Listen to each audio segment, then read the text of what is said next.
What's going on, blue collar sports fans? We're here with a special Wednesday episode.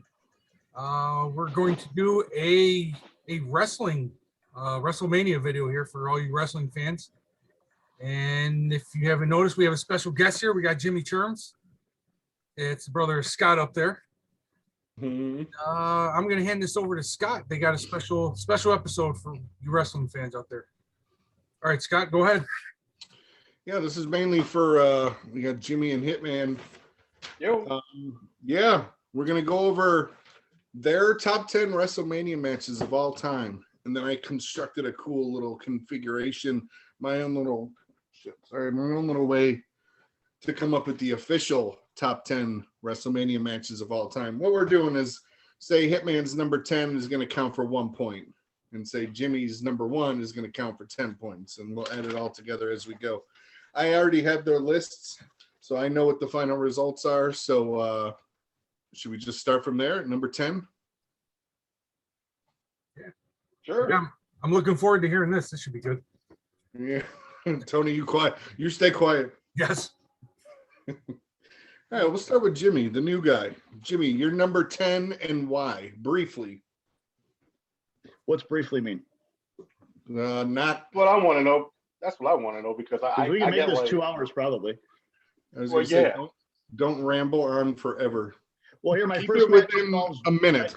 My first match involves Jericho, so you should let me talk for like 5 minutes then. There you go.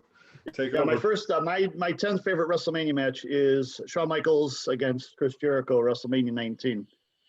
This was Shawn Michaels' first WrestleMania in 5 years because he retired in WrestleMania 14 after losing to Austin. So this was his comeback WrestleMania, and this is like the match where the term showstopper or Mr. WrestleMania really comes into play because, showstoppers, that match where, it's not like as highly promoted, it's not as highly advertised, but it ends up being the best match on the card. And this one was because Shawn Michaels and Jericho are very similar. Even the build to the match was Jericho wanted to be Shawn Michaels growing up. And he was doing a lot of Shawn Michaels moves. There was counter moves. The crowd was into it. I think it was like 24 minutes long. And it was just a great match with lots of false finishes. And if you guys remember at the very end when they went to hug and then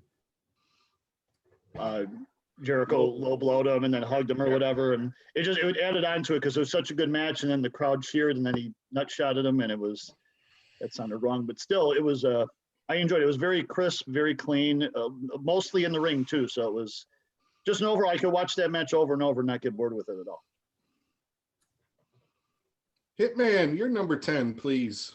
Wow, that was. How do I follow that? No, you lost already. Yeah, I know. My number 10 is Roman Reigns. Yes, it's Bret versus Owen at WrestleMania 10. This match for me touched on a lot of things when I was trying to figure out my top 10. It had great psychology in the ring. I don't think people really appreciated how great Owen Hart was in the ring. And just the story that led up to this particular match was great. Going back to Survivor Series before WrestleMania, and even to this particular match, you had the younger brother who couldn't get any shine because there was always the older brother Bret that was getting everything pretty much handed to him, and it was counter moves after counter move, and the fact that you had Owen who was very outgoing, and every time he did a move that countered Bret's, he was all like woo, and then every time Bret did something, it was kind of like I know I'm good. But for this particular match and how Owen was just working on a body part, and I'm going to throw out psychology a lot tonight because it was kind of like my theme when I was doing my top 10, and that particular match had so much psychology on it, and it was a great way to to basically kick off WrestleMania 10. What did Owen say again? What was his nice? Woo! Just making sure we all heard that, so. Yeah. Way too low on the list, Hitman, just so you know, but good analysis. Should be much higher, though. Yeah, I have a little rhyme and reason of why there's certain matches that I have. Of course, yeah. All opinions, so it makes sense, yeah. Oh yeah, absolutely. Absolutely. Yeah. It still sucks, but it's an opinion, so whatever. Yeah, it's all good. Yeah. All right, back with now with my list. Yeah, what was number 10? I'm curious. No, here. This is what I'm going to do now. There was you guys between the two of you. You submitted a total of 12 matches. That was it between the two of you. I only took the top 10, so I cut one off. There's one tie within the top 10, and then I cut off one that got 1 point in my system, and that match happened to be Shawn Michaels versus Chris Jericho. Did not make the top 10 list. Jimmy doesn't agree. We will see. Now this is where it gets weird because I'm going to bring up a match now that you guys aren't even talking about. So do you just both talk about this match after I tell you what the 10 is? Okay. Well, it's on our list, right? So we'll get to it eventually. It's not. This match isn't on Hitman's list. Oh, it's on my list. Okay. Yes, the number 10 match with 2 points was Edge and Mick Foley at WrestleMania 22, the hardcore match. That's my number 9 anyway, so I can go straight into that if you want. Go ahead. Yeah, that works. Yeah, number 9 for me. This is 90% because it belongs on the list. 10% homer pick because this happened at WrestleMania 22. It was in Chicago. I was there. Not that I'm bragging, but it was pretty cool. We were all the way on the top, but it was still pretty cool. Yeah, Scott was there too. Hitman, Tony? No. No. I watched Me and it. Scott were there. I watched it on pay-per-view. You were there with Dave, right? Yeah, Dave was there. Yeah, Dave, got us those $200 tickets, and we were as far up as possible. But we were still there, so it was real cool anyway. Yeah, but this match, one thing about it, and I might be the only one that thinks this way. For me, I've always thought Edge was overrated. That's just me. If you look at all the TLC matches, the ladder matches, he was always the one that never took any risk. Like Hardy brothers were going through tables. Christian was always flying around. Even the Dudleys, the Dudleys were from ECW, so they were extreme. This was the match that really made me appreciate Edge more because he took a lot of damage. He went through thumbtacks. He had the barbed wire, the cuts. He cut his arm and his head during the match. And it was just one of those things where Scott will remember this too. I don't know how well it came off on TV, but like the pan shots or whatever they heard, I mean, we're way up in the top. And it sounded like gunshots. Like it was, whether it was the microphones or whatever they made of it, it made they're not, really hurting that much, but just the noise they made, it made it seem like, he was really getting hurt. And of course, probably top 3 best ending to any match in WrestleMania history was the spear through the flying table and spear through the flaming table, not the flying table. That'd be more fun. But yeah, Edge spearing Foley through the table on fire at the end. And also remember too, Joey Styles. He did the commentary for that match too, which added to the match too a lot. So I really appreciate that match. It's a match, again, I could watch over and over and never get bored with it. All right, so that was your number 9? Yeah. So then Hitman, we'll go to you for number 9 on your list, unless you changed it. No, I didn't change it. My number 9 is Savage versus Steamboat. Part of the reason why it's number 9 for me, I mean, it's in my top 10. This particular match, according to certain people, and I'm probably included in that as well, is probably the greatest Intercontinental title match ever. The build for this match was great, dating back to like 6 months prior when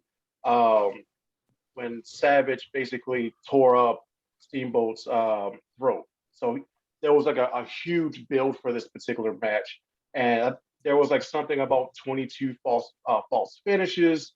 There 18. Was a bunch. 18. Okay, 18 false finishes. Research, yeah.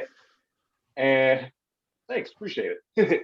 And then just the fact that wrestlers like Jericho and a few others are in the midst who held the Intercontinental title are looking at this match as the reason why they got into wrestling. And if you go back to that card at WrestleMania 3, people want to talk about the world title match, but that was the match that stole the card.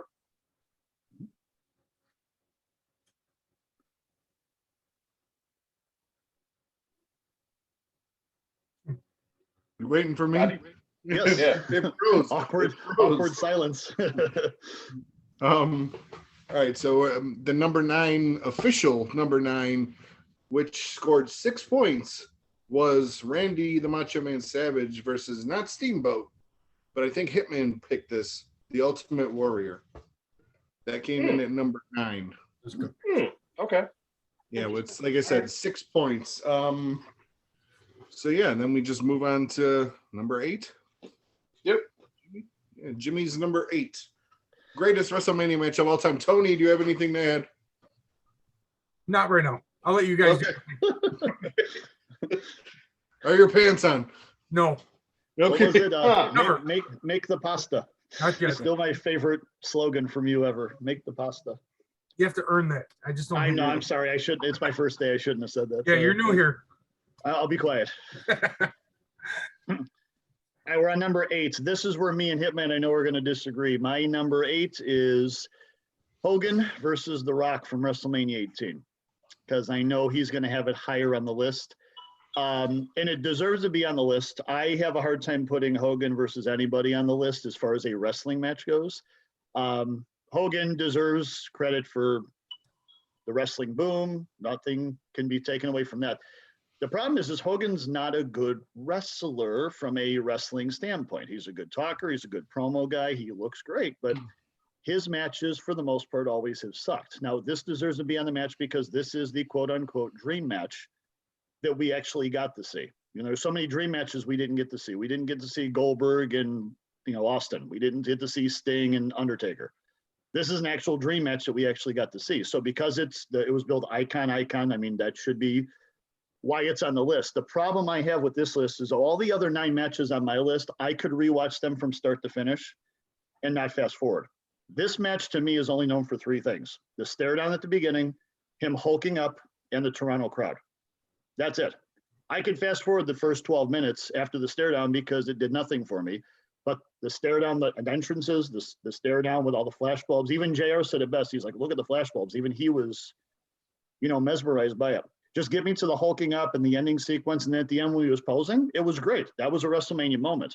So it should be on the list. It just, I know Hitman thinks it's higher, and which is fine. It's great. It's just not, top of the list for me.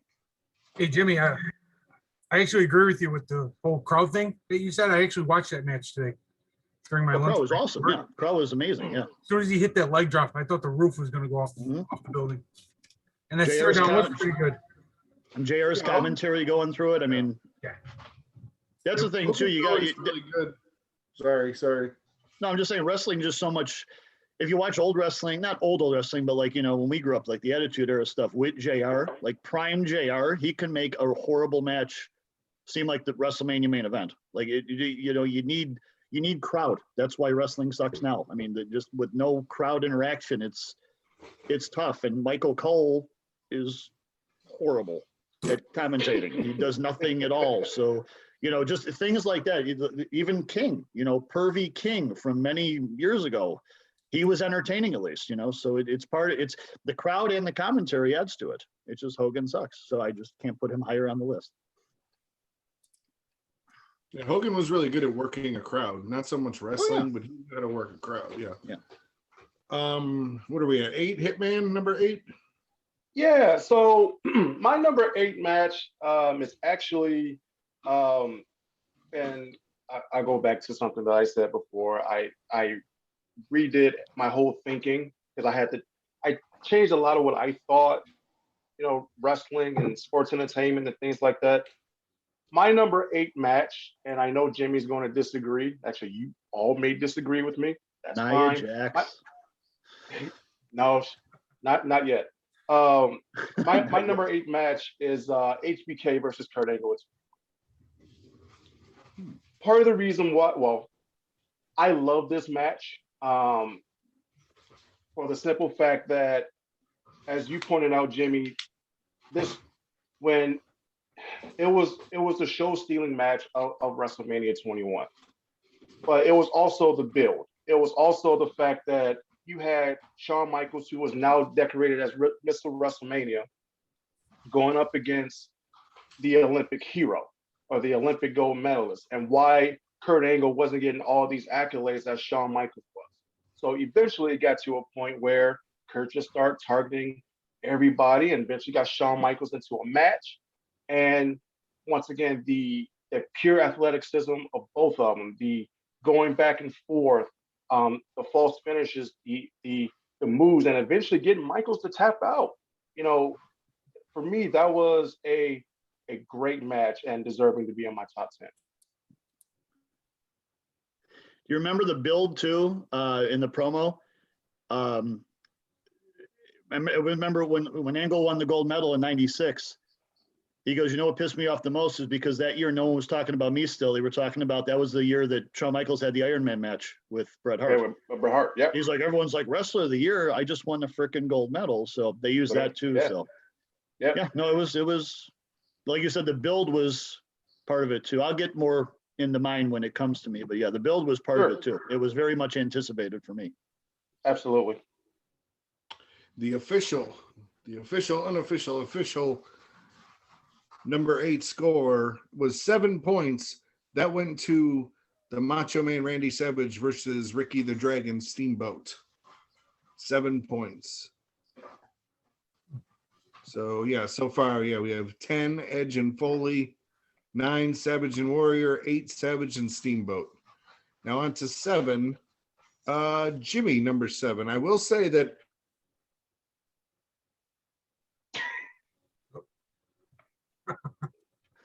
He's frozen. I don't know. Wait. Tell me, damn it. Tell me what you're going to say. Anyone have a marker? We can draw his face right now. There he is. There he is.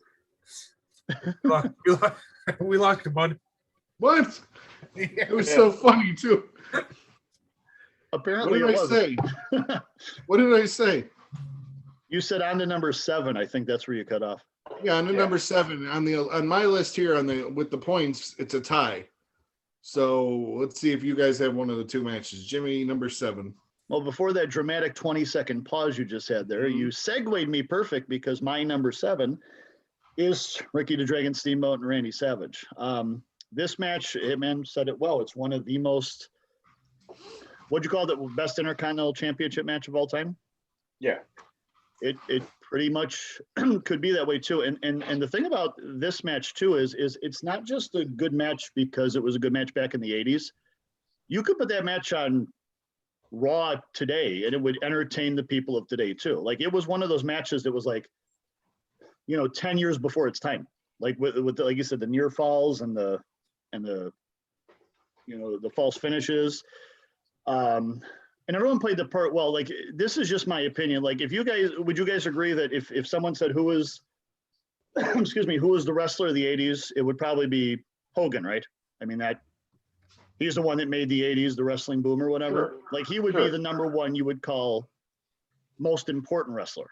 But if you're looking from my point of view at wrestling as a whole, I think the 2 best wrestlers are Randy Savage and Steamboat.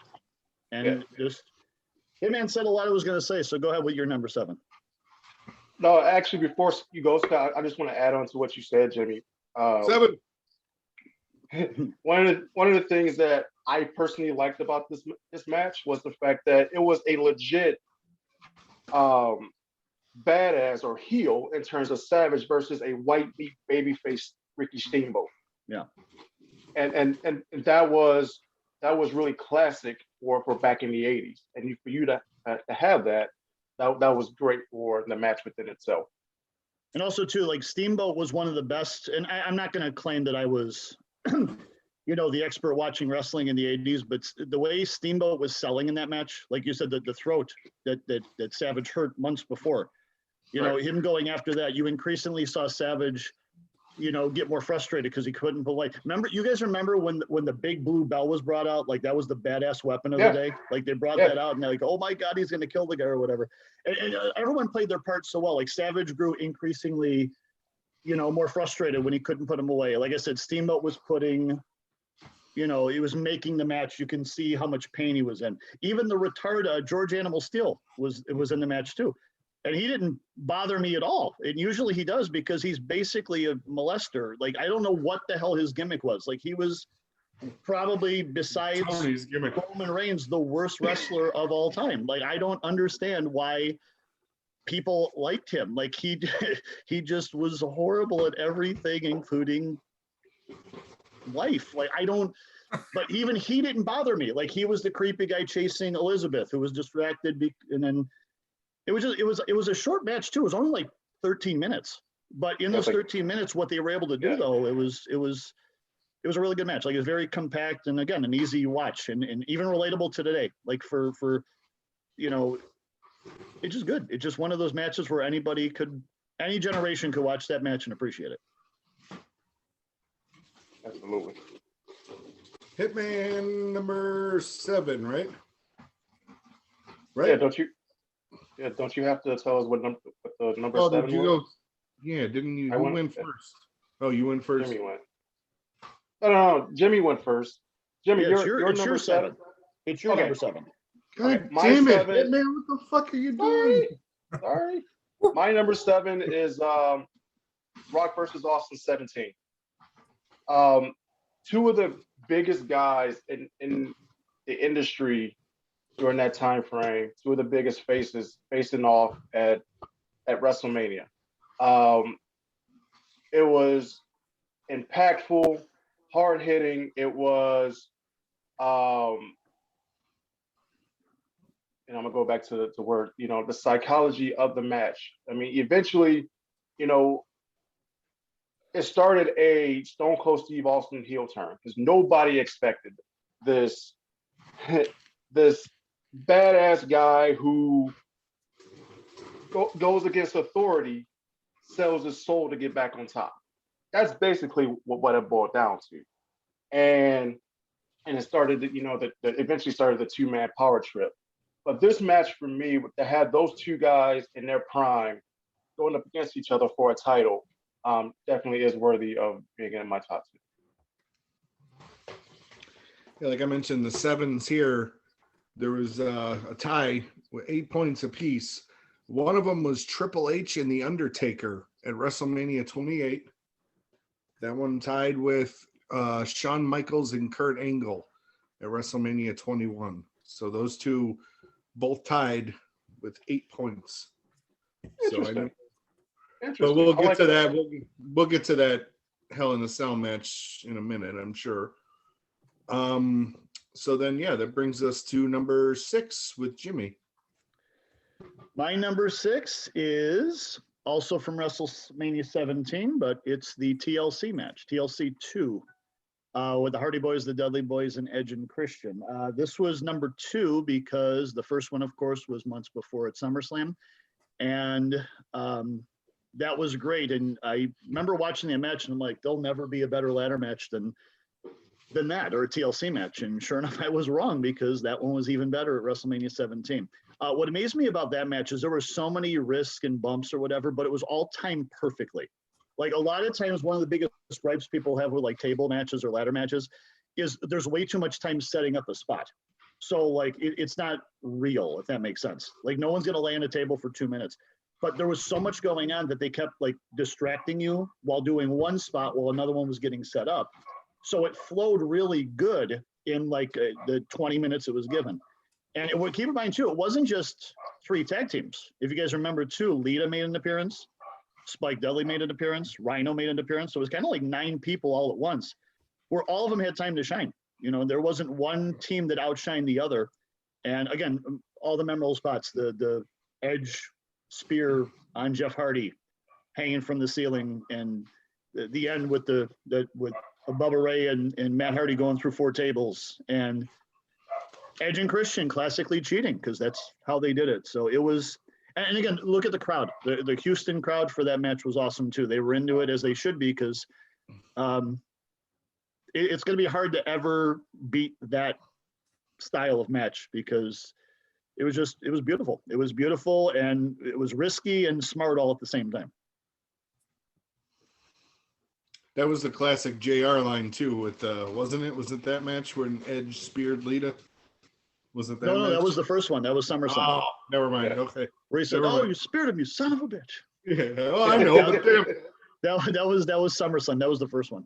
Oh, okay. Yeah. Hitman number. What are we on? 6. Hitman. Number 6. My number 6 is Bret versus Austin at WrestleMania 13. This match for me, I know that we always talk about how the King of the Ring was like the formation of Austin 316, but this match really catapulted Steve Austin to be that top guy within the company. One of the things that I truly loved about this match, and actually, if you guys go and watch the Broken Skull session with Austin and Bret Hart, they talk about how, you know, everything just flowed and everything was, you know, you can tell like there was an intent after every move, and you know, the punches, you know, Bret Hart going after the knee, the figure 4 on the ring post. All of that stuff played a part within this match and made the outcome, made the ending just as memorable as any other match. I mean, you had Austin right there in the Crimson Mask, basically passing out, which, you know, in turn, you know, made Austin into possibly, well, not possibly, but in my opinion, the greatest superstar of all time. So I just love this match. You know, it goes back to the old saying of Bret Hart got over. No, I'm sorry, Bret Hart went over, but Austin got over. Like Austin got over with the crowd, but Bret Hart was the one that got the victory. Tony, your thoughts? Hungry. Yeah. Now I'm gonna check that one out, Hitman. That sounds interesting. Oh, it's a very good match. Which one? The match or the Broken Skull? I'll be talking about it in a little bit. So, And Also to go back, Jimmy, I don't mean to backtrack here. When you were talking about that TLC match at WrestleMania 17, didn't they do the same thing kind of at 16? 16 was 16 was just it was just a ladder match. Okay. And then they added the TLC to it when, you know, the Dudley started using, you know, it was like each team had their own unique weapon. Yeah. So the Hardys was ladders and all that. It was the same concept. Yeah, they did tables and ladders and all that stuff too.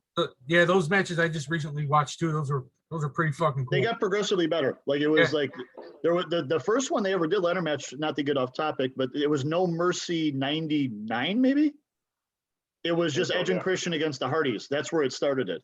Then they went WrestleMania, SummerSlam, WrestleMania, and then how they're all not dead, I don't understand because that's just awesome. I think it was Jeff Hardy hanging from the belt, and Edge speared him from the top of the ladder, I think. That was 17, yeah. Yeah, that was awesome. Top 10 moment in WrestleMania history right there. Yeah. awesome bump by Jeff Hardy too. But okay, so number 6 on the official list with 9 points, it ended up being Bret Hart versus Owen Hart at WrestleMania 10, correct? 10? Yeah, that was on with 9 points based on your 2 lists. Number 5, Jimmy Cherms. My number 5 is Kurt Angle versus Shawn Michaels at WrestleMania 21. Hitman touched on a lot of things here, but this is what made it for me the most. This was, when you hear Shawn Michaels in WrestleMania, the reason why it's 5 and not higher, this match is almost like the ideal match with 2 wrestlers. The problem is like the hype I had for this match was so high, like it couldn't be exceeded. Like it was an awesome, great match. But I've got other matches on this list later that I didn't think were going to be as good, and they turned out to be phenomenal. Where this I had high expectations going into, and it delivered. So it was a great match. And here, just another question for you guys too. So I said earlier, I go, in my opinion, the 80s, Hogan was, you would agree, Hogan is the 80s, right? Yeah. But in my opinion, the best wrestlers were Steamboat and Savage, and Ted DiBiase was good and all that stuff too. Okay, when you guys hear 90s wrestling, who made the 90s wrestling? I'm just talking overall, not wrestler, but when you hear 90s, who would you guys associate with wrestling?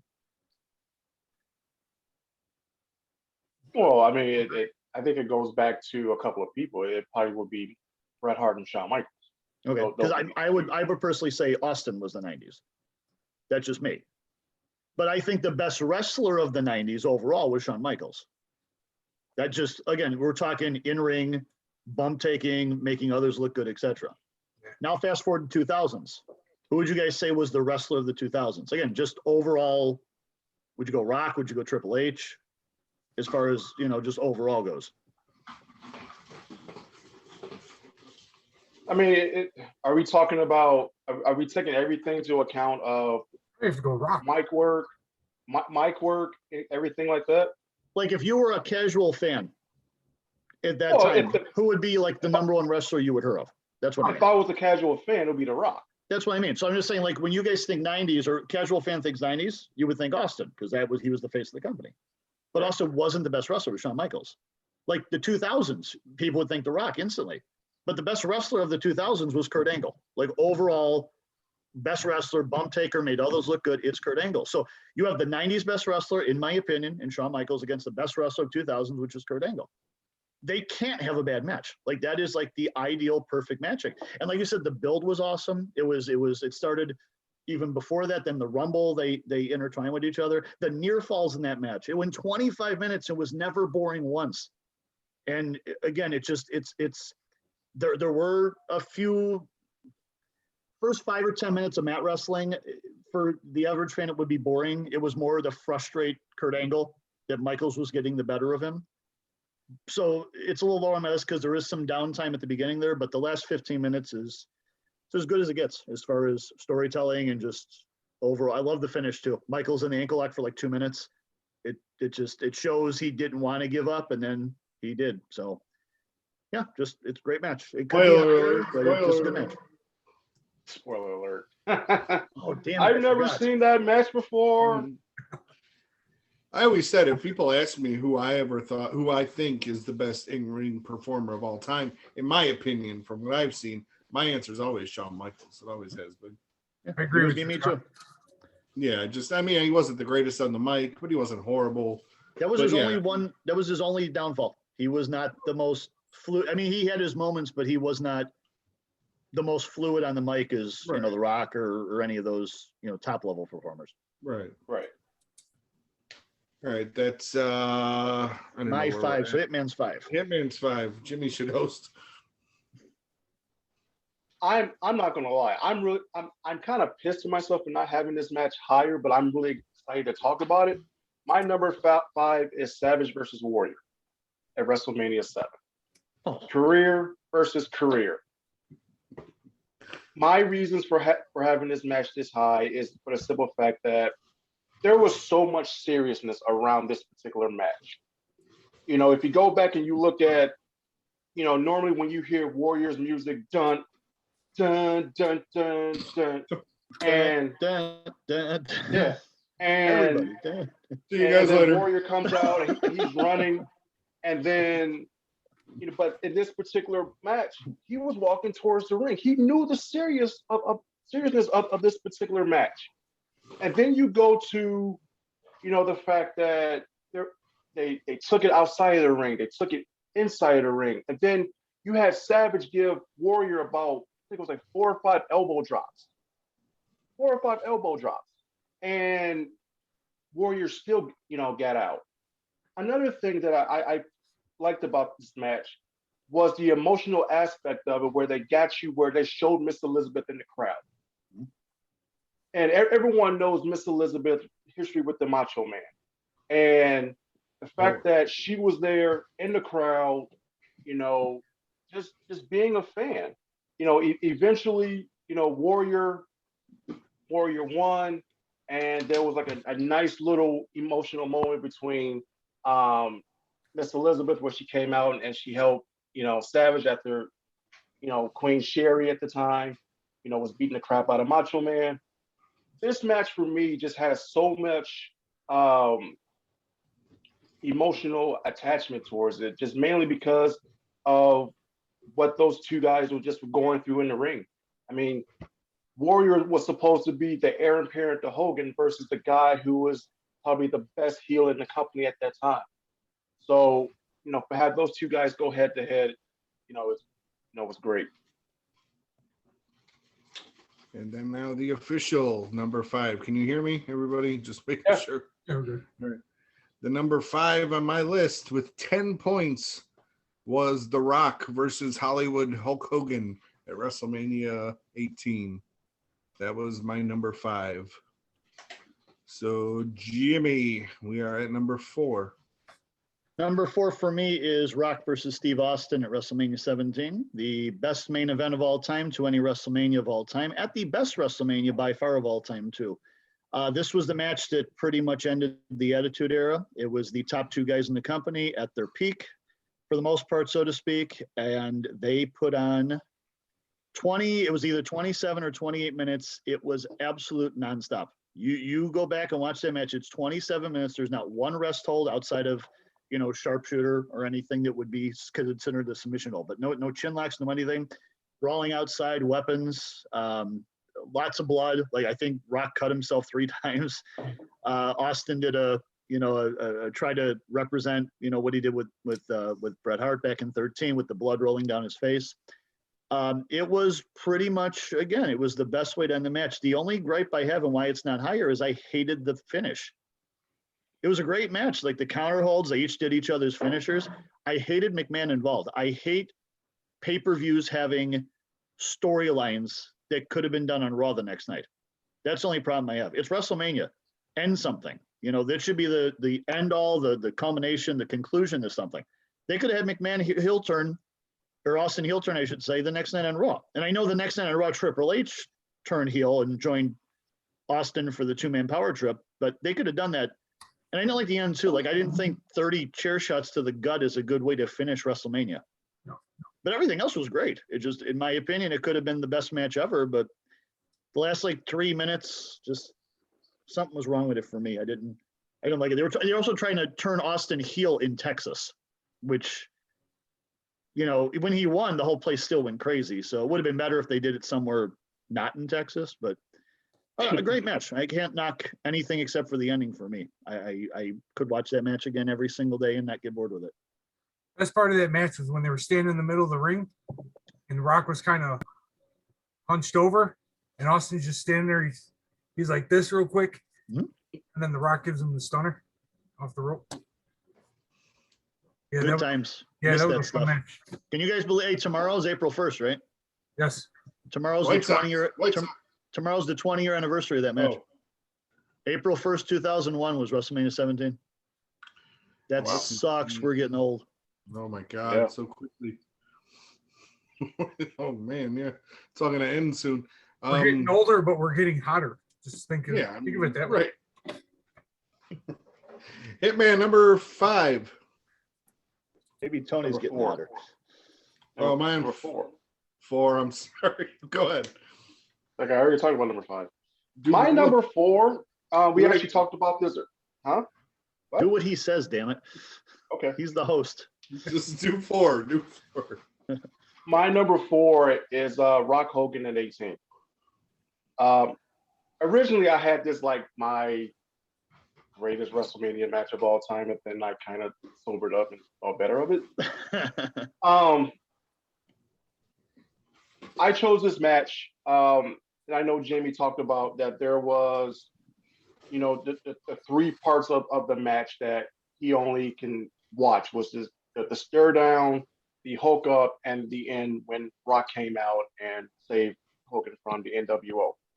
For me, that was my emotional attachment. That's why for me this match is higher on my list. When you think about 68,000 folks, all those cameras, and you got Rock looking one way, Hogan looking at the other way, and you're right, Jimmy, it is a WrestleMania moment. And you're also right that match wasn't put on to be an aesthetically pleasing match. At that point, Hogan couldn't wrestle. Rock basically carried that match. But for me and how I view WrestleMania, that for me was a top 4 match just because of those particular WrestleMania moments. I look at those moments and I kind of weigh it all and just like, all right, well, how is it going to make me emotional? Like a good match is great, but because I remember watching this at your parents' house and me damn near crying because here are my 2 favorite guys facing off against one another. That's because they ran out of chicken wings. That's why you started crying. Or was it the match? I Possibly. can't remember what it was. Oh, Or it could be Dave, spouting out the N-word while whatever. This episode brought to you by the Proud Boys. So I digress. Hitman's But- buddies. Right. But even with that, that's why, this match is, top 4. A little bit to piggyback off what you were saying about the getting emotional with that match. That Hulk up of Hogan was, I don't know. I'm sure there is a bigger crowd response in wrestling, but that moment, it lasted a minute, from the Hulk up to the boot to the leg drop to JR going nuts to the King going nuts. The referee I thought Hogan was going to win. right. I truly did, and I was going to be happy either way. But still, those moments for me just makes it, just does it for me. Just touched at the heartstrings. Like you said, too, that's why it's on my list. It's lower because it's not my favorite match. It's moments. Sure, Like, that would be top 5 moment for me, but Sure. the overall match, it would just. Well, What the would have thing made it for me at the very end, if they, instead of played the NWO music, if they played Real American, Yeah. that would have been like perfect. But they didn't, so whatever. Well, that was really special too. The Hulk up, because he never did that when he was Hollywood Hogan, right? Well, in WCW, when he was flirting with that line of being good guy and bad guy, he did do that a couple of times when he wrestled Flair, Sure. and that's when he went back towards the red and yellow. But yeah, he definitely did that when he was Hollywood. Okay. Yeah, it was just. But yeah, it was just a huge moment, considering they haven't seen it, and everybody just went ape shit for it. Can't you guys recite like those 30 seconds? Like JR's I probably commentary could. and all that stuff. I Yeah, probably if you think could. about it, you can recite that. That's how memorable it is.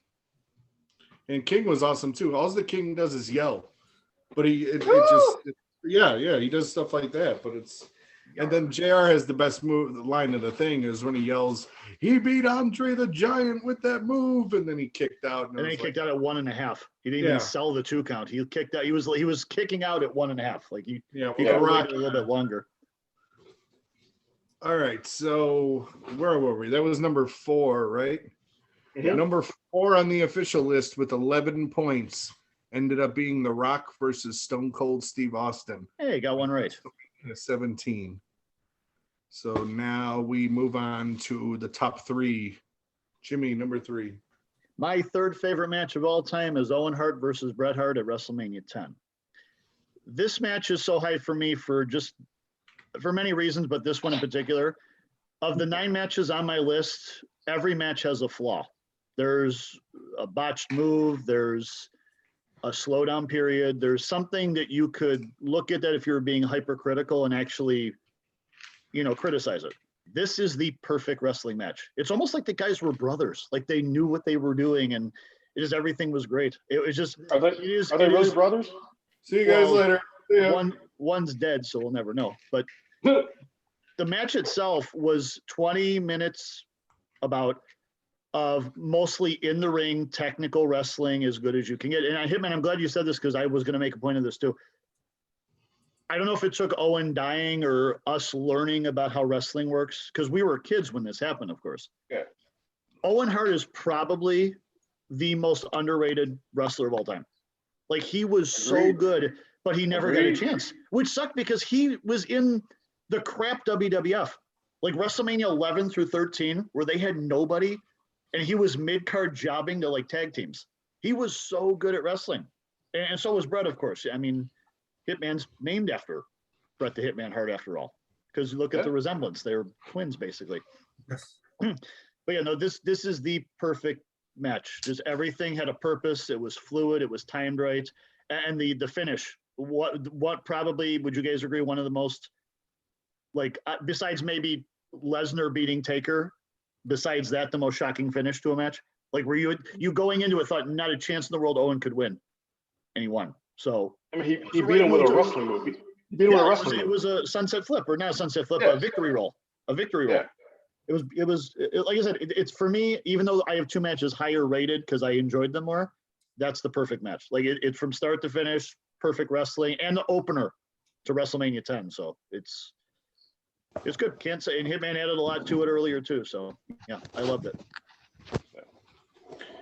Hitman, number 3. My number 3 is Triple H versus Taker at WrestleMania 28. I thought about doing 27, but 28 just grabbed me because of everything that took to get to that point. If you all remember, at the end of 27, which should have main evented WrestleMania anyway, when you take a look at that particular match at the end of 27 that set up 28, yes, Undertaker won, but he didn't make it out of the ring by himself. It took some people to carry him out. And for the first time, you actually saw the dead man be vulnerable. And for the longest time, Triple H had started to transition to an executive role. And then, Undertaker is trying to goat Triple H into a match, and they finally agreed to this Hell in a Cell end of an era match. One of the things that I thoroughly enjoyed during this match was the involvement of Shawn Michaels. The three guys of the 90s, that helped, bridge that gap between the 90s and the Attitude Era. Another part of that match that I thoroughly enjoyed was when Triple H just kept telling Undertaker, stay down. After every chair shot. Even at one point, he told Shawn, if you don't end this, I will. Once again, just that, emotional attachment, or they just grabbed at you. And that's one of the things that I truly enjoyed about that match. And also at the end of the match, when all three of them are outside of the outside of the cage on top of the ramp, and they're looking around, and all of a sudden, at least for me, the song the end is near. It comes in my head, because that was definitely an end of an era, and I thoroughly enjoyed that match. Yeah, that one sequence, the sweet chin music into the pedigree. I had that on my notes and I forgot to mention that.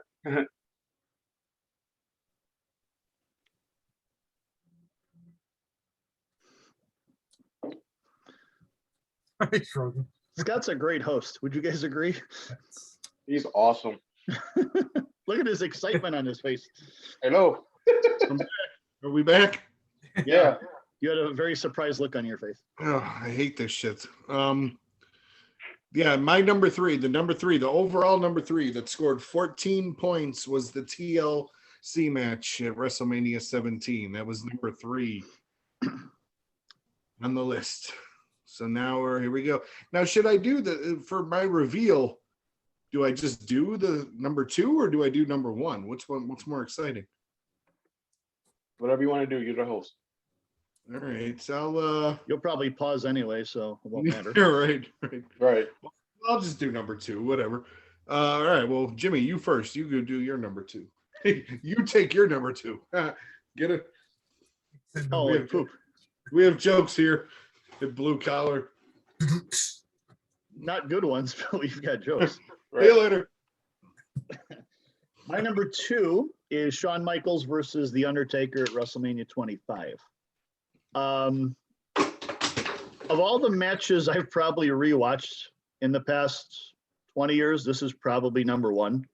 The match itself was, did JR call it? What did I forget exactly what JR called it again? He called it when Undertaker kicked out of that second Sweet Chin music. He called it, oh, we got kicked out. This classic continues, and they use the word classic, and I mean, like way too often. This is like the perfect definition of what a classic match is. Each one hitting their finishers. You guys remember the choke slam Shawn Michaels took? Yep. The best choke slam of all time. The height, the way Michaels took it. Then then he hit him with the last ride. And the last time I marked out wrestling like big time was, if you guys remember, when Michaels kicked out of the tombstone. Like, I mean, I think all you guys were at the house probably watching this together. Yeah. I literally got off the couch, went into the kitchen, and it was the first time ever in the whole streak appearance where I thought the Undertaker was going to lose. It was the only time I've ever thought that. Even when Lesnar beat him, I still don't believe that happened, because he never lost, and that was the first time it actually gave me doubt he was going to lose. And everything else, the finish at the end, the crowd made it, because they were in every single hold. And again, there's not much to say about the match. It was brilliant. It was a great match. And I think Hitman, don't you have them at number 2 as well? No. Damn it. No, I don't. So it's your number 1 then. Okay. To kind of piggyback off of what Jimmy said, I actually thought the Undertaker streak was in jeopardy when he wrestled Mark Henry, but I digress. My number 2, guys. my number 2 is TLC at WrestleMania 17, for everything that Jimmy said earlier. I mean, not only did you have those 3 tag teams, but you also had Rhino, Lita, I think Spike Dudley was out there as well, taking bumps. But if I'm not mistaken, I thought I heard in an interview one day that Bully Ray got a concussion during some parts of that match. It doesn't even remember half that match. And you got, just like Jimmy said, you have Jeff Hardy taking a spear from Edge. You have Jeff Hardy doing a swanton on Rhino. Any tag team that does a ladder match is going to get compared to this. And it's a classic, and it just stands the test of time. If he did, I think it would have been, he either got bulldogged or DDT'd, because he used to always take those moves flat. Like, he actually was one of the few that actually hit his head. And I remember a move like that vividly, where it was in the first 5 minutes. So that might have been when it happened or whatever. Yeah, he said that after that, he doesn't remember anything up until he got in the back. Well, he could have fooled us. He looked great the whole match. So everyone looked good in that match. Yeah. Someone killed the dog. Yeah, I know. My stupid dog was barking.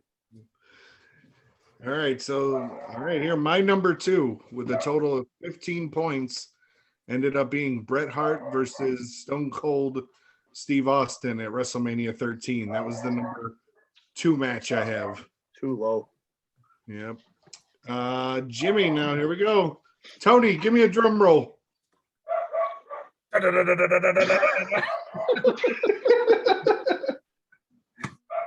You're in a drum roll. That's someone's doing that to the dog outside. That's what he's making all the noise for. Oh, no. All right. Jimmy, number 1 match of all time, WrestleMania. My number 1 match for me personally, easily, is what Scott just said the number 2 match was, and that's Bret Hart versus Stone Cold Steve Austin, WrestleMania 13. This match is pretty much the reason why WWF beat WCW, because this was the match that made Stone Cold Steve Austin. It was what's called the famous double turn, where Bret Hart was the face going in, Austin was the heel.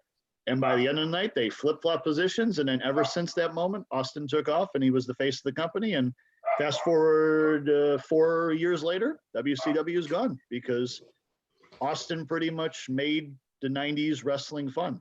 And this match was great. It started with the first sequence. Bret Hart came through the ring ropes and Austin speared him. They immediately went outside. They brawled on one end of the building, came back, brawled on the other end of the building. They used the steps. They used the Bret Hart choked him with a wire. There was that famous where he had the ring bell and hit Austin while he was choking him on the ring steps. My favorite moment of the match, Bret Hart's climbing the ropes and Austin hits him with a chair. And the crowd goes nuts, and you hear Lawler go, "It's WrestleMania!" Like, I mean, it's that stuff. Like, just it's perfect. It's what it is. And then, of course, my probably favorite WrestleMania ending to a match ever is Austin Blood. That was the 90s wrestling, that image. And like I said, it made it made, because WrestleMania 13 sucked. Like, it was one of the worst WrestleManias of all time. There was nothing about that. And I think that match often gets overlooked because it was on such a shitty WrestleMania. Like, it was the only thing worth watching on that entire card. But it was my absolute favorite match, and it's never changed. No matter, I don't think it'll ever change too. That just was the match where, I don't know about you guys, but like, remember when Raw was must-see TV? When every week you had to see what Austin was doing? It started there. That was the moment where wrestling for me was must watch every single week. And it was because Austin, who pretty much was our teenage years, you know, as far as just badass and watching TV or whatever. And that was the start of it. And, you know, it took ever since. And fast forward 20 years later, like Scott said the other day, Austin hasn't aged one bit. He looks the same, you know, 20 years ago as he looks now. And he's still as popular as ever too, you know, with his podcast and all that stuff too. But yeah, the match itself, again, I say this a lot, but with all these matches, you can rewatch that match over and over and never get bored with it because it's amazing. Yeah, I agree with Jimmy in his assessment. That's why I said earlier that if you guys get a chance to, please watch that Broken Skull interview that he did with Bret Hart. They go over the psychology of that match, and it was actually like very, very cool to hear. And it actually made me want to go and rewatch that match. Just Is that to on see the exactly network? what they were talking. It is on the network. Yep. Okay. Yeah.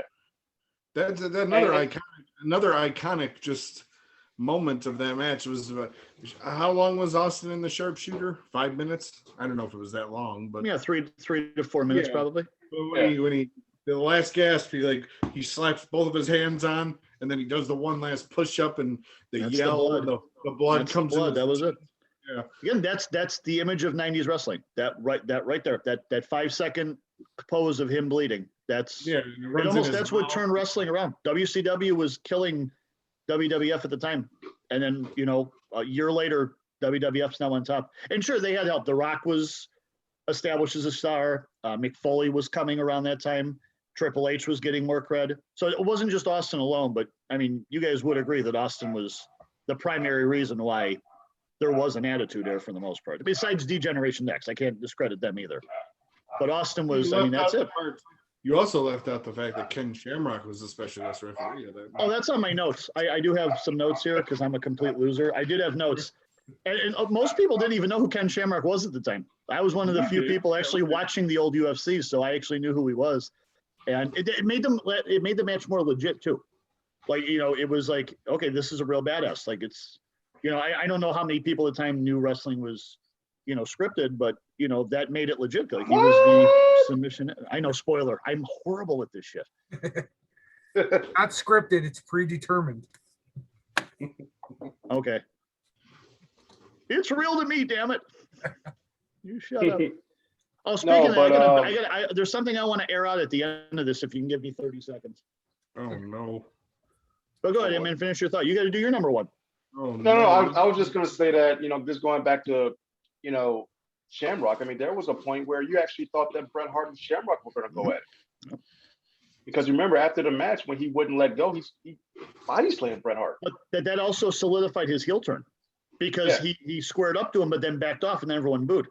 Like, it was like you could not have planned it or scripted that any better. It was the Austin, the sympathetic badass who didn't give up, and now Bret Hart's the puss who walked away because he backed out of a fight. Like, it was, again, you couldn't have asked for more for the whole company from that one match at such a horrible WrestleMania.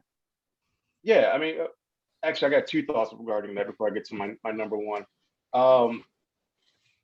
The fact that you had two guys who could wrestle but also brawl made it special. Mm-hmm. Yeah. And then you guys remember what the main event was that year? Mm-hmm. Psycho Sid Undertaker, right? Bad. Was that right? Was that right? Yeah, you're right. Did you hear me? Yeah. One of the worst main events of that wrestling. Wasn't that Taker's second title? Yeah. Okay. I give a lot of respect to guys like Ken Shamrock too, because he was the first one to come from the legit fighting over to the fake fighting. And I mean, am I frozen? I think I'm frozen. We still hear you. Okay. I still hear you. Sorry, everything else is frozen on my screen. You look constipated. Yeah, well, no, that's happening. But like he didn't actually. He wasn't that bad in the ring. Ken Shamrock. He wasn't great. No. But considering where he came from, that's not. I mean, that can't. Oh, be easy. could you imagine fighting your whole life and having to actually punch people, to having to hold back? Like I'd be afraid in his first couple months to fight him. Like he might have a flashback or a, whatever. But he also had to put his ego aside because he's the badass. He could probably beat anybody up in that whole entire place, and he had to he had to job for X-Pac or whoever the hell was in the But yeah, I respect stuff like that. Yeah, Hitman. And Ken Shamrock once lost to China. He did. Yeah. See. Well, he had a little littler penis than she did, so it's probably part of the reason why. But whatever. Yeah. Tony. Number 1. Let's go. Tony. Yes. Drum roll. Wait, did Hitman do his number 1? No, this is my number 1. No. Yeah. Oh, I thought you were going to do your number 1. No. My okay. number one. Jimmy touched on it. It's Ew. Taker 25. Ew. God. Once again, I will always go back to the emotion about it. You had I don't know if you guys remember the entrances of that particular match where you had Shawn Michaels, coming down from the heavens. You had Undertaker coming up from hell, and the light side versus the dark. And like Jimmy, I actually thought, I joked earlier that I thought Undertaker's streak was in jeopardy when he wrestled Mark Henry, but I legit thought you were telling the truth. Right. I legit thought that Shawn Michaels, could end the streak. And, the Sweet Chin music, the Last Rise, everything that they did in that match was just great. And can we all agree that was probably Taker's, best match was with Shawn? I mean, even though I have him, Triple H's, versus Taker at 28 on my list, that's number 3. But, that was probably, top 3 in terms of Taker's matches, with Shawn and I don't know. I just like you, Jimmy. I can go back and I can watch that match over and over again, and I just remember I was working downtown. I just remember talking to the guys about this particular match, and they were like, "Do you know that wrestling is scripted?" Like, yeah, but you mean it's a soap opera, it's a drama, it's sports entertainment. That match right there just encapsulates everything that we all love about WWE or professional wrestling in general. So for me, that's my number 1. Okay, and then the moment here, number 1. Tony, drum roll. All 3 of you, drum roll. White Sox. With 19 points, it is Shawn Michaels versus The Undertaker at WrestleMania 25. Sweet. Memories. Not one match we talked about was from this decade. So really quick, I'll run it down again. Number 10 was Edge versus Foley, WrestleMania 22. Number 9, Randy Savage versus The Ultimate Warrior. Number 8, Randy Savage versus Ricky the Dragon Steamboat. Tied at number 7 was Triple H and The Undertaker at 28. That was tied with Shawn Michaels and Kurt Angle. Number 6 was Bret Hart and Owen Hart at WrestleMania 10. Number 5 was The Rock and Hulk Hogan at WrestleMania 18. Number 4, Austin and The Rock at 17. Number 3, the TLC at 17. Number 2, Bret Hart and Stone Cold Steve Austin at 13. And number 1 again, Shawn Michaels and The Undertaker. What was number 1? Shawn Michaels versus Taker at 25. I know. He was muffled. No. I didn't hear him. Did you guys hear him? No. Okay. No, he cut out as if he was telling us number 1. I want Scott to host again. I gotta quit this. This is done. I'm done. Or I'm gonna come sit next to Tony and do this. Tony, any thoughts? No, It was pretty cool, man. I'm not up to par in wrestling like you guys, but I'm gonna go back and watch all these matches you guys were talking about tonight. Well, notice too, the latest match we talked about was what, 9 years ago? Was that the Yeah. 28? So yeah, Yeah. you're not missing much nowadays because it's not as enjoyable as it used to be. I have seen that match, Shawn Michaels Undertaker match. That was a good match. Yeah. I mean, that match within itself was like on the front page of one of the newspapers. I think it was the USA Today. I mean, that's how huge that match was. It's a good match. Very good match. I'm gonna go watch it right now. Scott, what's your favorite match? What's your favorite WrestleMania match? I would probably, entertainment wise, I would lean towards the TLC match. Yeah, I mean, I'm sure there's. I do love the HBK Taker one. I still don't understand why. This is completely off subject. What still bothers me is that Can you hear me? I gotta ask. Yeah. We hear you. What? That the Undertaker. It still pisses me off that he lost to Brock Lesnar, and he didn't just end his career undefeated. Like I hear people say, "Well, he had to lose eventually." No, he didn't. No, he didn't. No, he didn't. I completely disagree with that.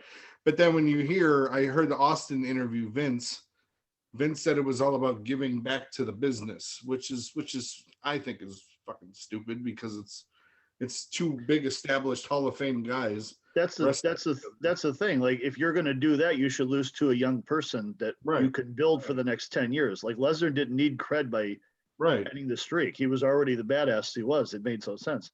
It just ruined. I guess maybe from the Undertaker's point of view, if he was going to lose, lose to a former UFC heavyweight champion.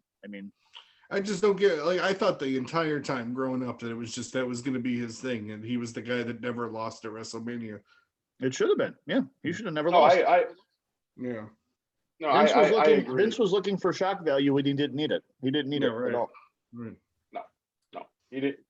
I mean, just going back to that, that result when you see guys, in their faces. I remember, we were at, where were we at? You were at my place. Scott's house.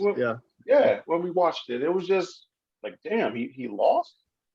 And then when they finally showed the graphic of 21-1, yeah, shit got real. I think we were silent for 10 seconds. I don't think we were just staring at the TV. I don't think anyone said anything. Yeah, I mean, I know I didn't expect him to lose. I know I may get flack when I say this, but if he was going to lose, it should have been to Roman when he lost to Roman. Hey guys, have a good 30 to 34. But and when that goes to the Jimmy's point where you lose to a guy that you plan on building the company around for the next 10 years. Oh, is he still talking? See you guys.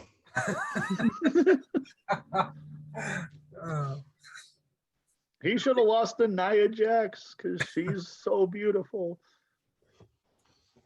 Oh, she's bad now. Where's Doug? We need Doug to No, God. analyze Nia Jax. No, my mom watches this. Yeah, we couldn't do that. There'd be way too many bad words said. Hey, bitch. Jimmy, you say you had a 30-second rant. Oh yeah, I want to hear Let's that. hear it, Jimmy. Oh yeah, I've always been too shy to say this, but I figured now because I'm in front of like. Yeah, well, I figured there's like dozens of people possibly watching this right now, so I figured it's time. This is it. I want to report a crime that happened 17 years ago in Oak Brook, Illinois, and the culprit was one Anthony Garcia. I was an aspiring backyard wrestler, and Scott brought in Tony to wrestle, and I thought he knew what the deal was, and he shoulder blocked me so damn hard. To this day, I just can't. I wake up in the middle of the night saying, "No, Tony, stop, please," and that's when he's not even in bed with me. So it's just Tony tried to murder me sometime in 20 something. And I want you all to know, I know this is his podcast or whatever. He is not the lovable person you think he is. He is a evil, shoulder blocking bastard of a person that should just rot in his whatever basement he is in right now, because I love you, Tony. That's what I really meant to say. Like, they all came out wrong or whatever, but No, it's Yeah, he'll That was the also only drop you time. on your head when he's trying to give you a Samoan drop. So there you go. It was the only time in all of EWA where I had to go, Tony, this is fake. big. I had My to best remind him. line, I was cutting a promo behind that shed. And I kicked the ball. This goddamn fucking soccer ball. I also think you hit yourself with a watering can before you did that too. I think it was watering can, then you kicked the soccer ball. I don't remember That's that. after you tried to murder and I rape do. me at the same time too, so I don't appreciate that. I remember we were doing a match, and before that, I went and donated blood for free ice cream.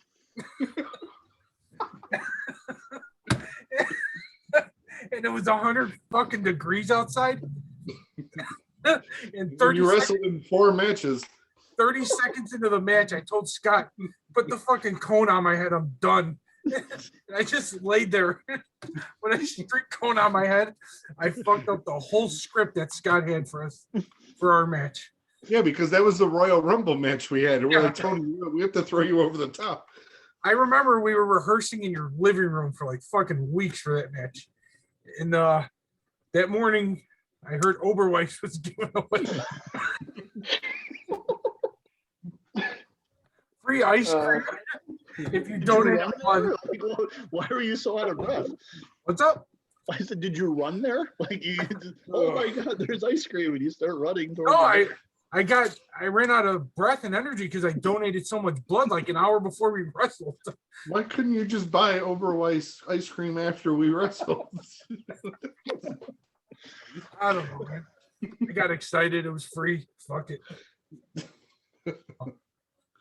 No. All right. That's a great place to end this, I think. Yeah, it was. For anyone that watches all hour and 15 minutes of this, they're going to be happy at the end because Yes, they are. they got an ice cream story out of it. Yeah. Oh, man. I may just fast forward to the end and listen. We need to do a reunion show.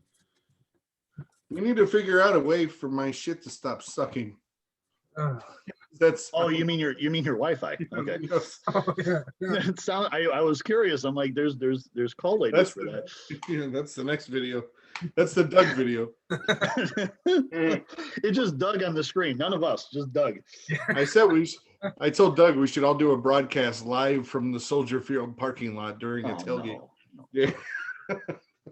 Oh my Bobby God. will be there. Bobby, Doug, Gino. So will the We- cops at whoever's house is hosting with all the Yeah. negativity they're going to say. We can interview all the cool Bear fans that are, you know. Yeah, but won't the FBI like arrest Doug for having death threats for Mayor Lightfoot? Like, he'd just be screaming every racial slur there is. Like, they would definitely be arrested. Oh, no. Doug, if you're watching this, we love you. Yeah, next week's episode we'll have Doug's thoughts on Mayor Lightfoot and Virginia McCaskey. Oh, boy. Oh. We'll have Doug pretend which one he wants to make love to. It might double our sponsorship if that happens. Right. So it might be worth it. Yeah, right. All right, I think this is a good place to wrap up. Thank you, gentlemen. All right. Thanks for having me, This was Tony. fun. Yeah, thanks This for was fun. thanks for coming on, Jimmy. You got to get on more often with us, man. Yeah, well, White Next- Sox are tomorrow, and we got yeah, at this time tomorrow, hopefully the Sox will be up 6-1, maybe. Okay. Yeah, and Larry Garcia gets hurt. He's Yeah. starting tomorrow, right? Yes. Hey, don't It's forget, smart. Larry Garcia was really good last year before he got hurt. He was. How I'm long not has he saying- been on the Sox? Is this like his 7th year? Yeah, he's the He's- longest he's the- tenure. Yeah. I think he's just Yeah, starting. Is it just like just because Vaughn's a rookie, just start the opening day, start Garcia, who might not be as amped up or whatever, just start the veteran, I guess. Yeah, maybe. I don't know what LaRusso's thinking at this point. I mean, my theory is, what's the point of having Vaughn up if you're not going to play him